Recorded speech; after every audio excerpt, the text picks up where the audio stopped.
Shalom, selamat pagi teman-teman terkasih, selamat Paskah. Saya Pastor Paroki Santo Clemens Mandonga Kendari mengucapkan selamat Paskah untuk semua umat Paroki Santo Clemens Mandonga Kendari. Semoga Paskah kali ini sungguh-sungguh membangkitkan kita, membaharui kita, menjadikan kita baru.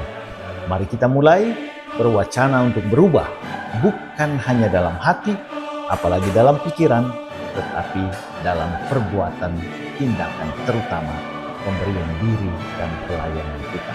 Tuhan Yesus memberkati.